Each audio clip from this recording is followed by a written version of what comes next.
Hello everyone, and welcome back to Buddha's Zen Wisdom, where we share stories and insights that aim to inspire and guide people of all ages. We are here every day to provide encouragement, to help make sense of life's challenges, and to offer the kind of wisdom that truly comes from within. Today, I want to share the story of a woman named Patricia, who at 67 years old, finds herself caught in a web of dependency, family expectations, and the struggle to retain her personal identity. Patricia's life story might resonate with many of you, especially those who have experienced similar family dynamics or struggles with aging. She lives in a small town in the heart of central England, and her story is about how, after living a fulfilling and independent life, she finds herself being slowly consumed by the needs and demands of her adult children. Patricia, like many of us, had a dream to live her later years in peace and self-sufficiency, but things didn't turn out quite the way she expected.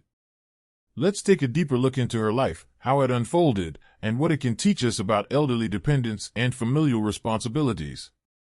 When Patricia was younger, she lived a simple yet fulfilling life with her husband. They were both hard-working individuals who had always been diligent with their money, saving up for the day they could retire comfortably. Their life in the village was one of harmony with nature. They raised livestock, grew their own vegetables, and sold their surplus at the local market. The pace of life was slow, and they relished the simplicity it afforded them. Every day, they woke up early to tend to the garden, ensuring their animals were cared for and that their crops were healthy. By midday, they would retreat to their modest home and take a break, often spending afternoons chatting with friends and neighbors beneath the large tree in the village center. The sense of community in this village was something rare and precious. Everyone was kind, generous, and willing to help one another out in times of need. It wasn't just a place to live, it was a way of life. But as we all know, life is unpredictable. 6 years ago, Patricia's husband passed away unexpectedly. He was just 3 years younger than Patricia and had always been in good health, so his sudden diagnosis of cancer came as a complete shock. His death left a void in Patricia's life, and as we can imagine, the pain and loneliness she felt in the aftermath were overwhelming. For a long time, Patricia struggled with the loss. She lost interest in doing the things she used to love. She didn't feel like cooking anymore, nor did she have the energy to tend to her garden. She spent much of her time in solitude, reflecting on the life they had built together, and now, trying to figure out how to carry on without him. Luckily, Patricia had a few close friends who would visit her in her grief, providing her with much-needed companionship. Yet, as time passed, Patricia began to wonder how she would face the years ahead. Would she always feel this way? Was there a way out of this grief-stricken solitude? Not long after her husband passed, her son moved back to the village. He had been living in the city with his own family, but when he learned of his mother's struggles, he insisted that she move in with him. He argued that they needed her help with raising their children, and although Patricia wasn't thrilled at the idea of leaving the village and living in the city, she agreed. She felt that perhaps she had no other choice. It wasn't easy for Patricia to leave her village life behind. She had grown accustomed to the slow pace and the deep connections with the people in her community. The city was fast-paced, noisy, and foreign to her, but she packed up her belongings and moved in with her son and his family. At first, things seemed to be going well. Patricia's daughter-in-law greeted her warmly and even prepared a large meal to make her feel at home. She felt appreciated, at least initially, and her son and daughter-in-law made it clear that her role would be to help take care of her grandson while they worked. Patricia, being a grandmother, naturally wanted to help out. But at the age of 67, taking care of a young child wasn't as easy as it once had been. She had to adjust to the physical demands of caring for a child, and though she loved her grandson, she began to feel the weight of her new responsibilities. In the beginning, her son and daughter-in-law helped with household chores, but over time, they started coming home later and later, leaving Patricia with more and more to do. Soon, the housework and childcare fell entirely on her shoulders. She was no longer just caring for her grandson, she was also cooking, cleaning, and doing everything that was needed to maintain the household. It was overwhelming.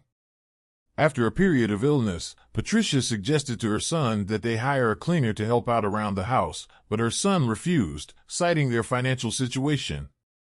Instead, he insisted that she should continue doing everything because, after all, she was his mother, and they were doing the best they could. His words were kind, but Patricia couldn't help but feel exhausted and taken for granted. What made things even more difficult was that her son's promises seemed to ring hollow. He had told her that she would only be responsible for childcare, but soon she found herself doing much more than that. The burden was too much for her. She had hoped to spend her later years enjoying some peace and tranquility, but instead, she had become a free-living nanny, doing everything for her son's family without much help in return. And it didn't end there. When her grandson started preschool, Patricia thought she might finally get some time for herself. But then her daughter-in-law announced that she was pregnant with their second child. Patricia was devastated. She wasn't sure if she could handle the demands of another baby. She had barely managed with one child, and now her son and daughter-in-law were depending on her even more. Though Patricia didn't mind helping out, she began to feel like her entire existence revolved around fulfilling the needs of her son's family. They seemed to take her for granted. They never expressed gratitude for everything she did. It was as though it was simply expected of her. When her granddaughter was born, Patricia's life became even more difficult. Between taking care of the two young children, doing the housework, and preparing meals, Patricia's health began to suffer. She was losing weight, feeling drained, and didn't have time to rest. The lack of sleep was taking its toll, and by the time she finally had a moment to sit down, she would be immediately interrupted by the constant demands of her family. Patricia tried talking to her son about how she was feeling, but he didn't seem to understand. Instead of offering support or empathy, he accused her of not being empathetic to their situation. This only made Patricia feel more isolated and helpless. One day, Patricia decided she had had enough. She told her son that once her granddaughter started preschool, she planned to return to the village to live independently again. To her surprise, her son didn't seem sad or upset. Instead, he tried to convince her to stay by saying that everyone else wanted to live in the city with their children, but Patricia was the only one who wanted to go back to the village. He pointed out the inconveniences of living in the village and suggested that it was dangerous for her to live alone after her husband's passing. He said, "If you stay here, we'll take good care of you in your old age." Patricia could sense the underlying message in his words. He wanted her to stay not because he genuinely cared about her, but because he wanted her to continue helping with the household chores. He didn't seem to care that she was overwhelmed and exhausted. A few nights later, Patricia caught a cold.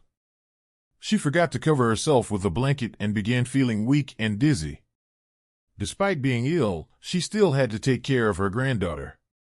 When her son came home and found there was no dinner, he was angry.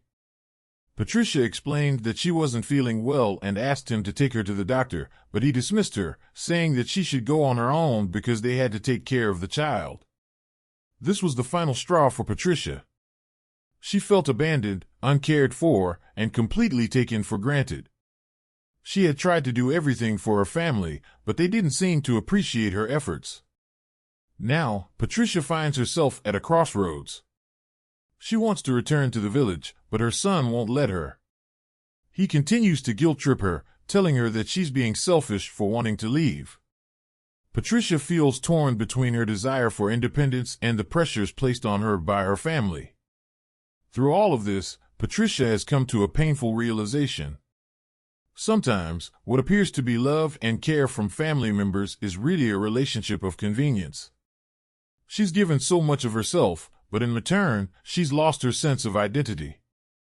Her desires, her comfort, and her needs have all been put aside in favor of meeting the demands of others.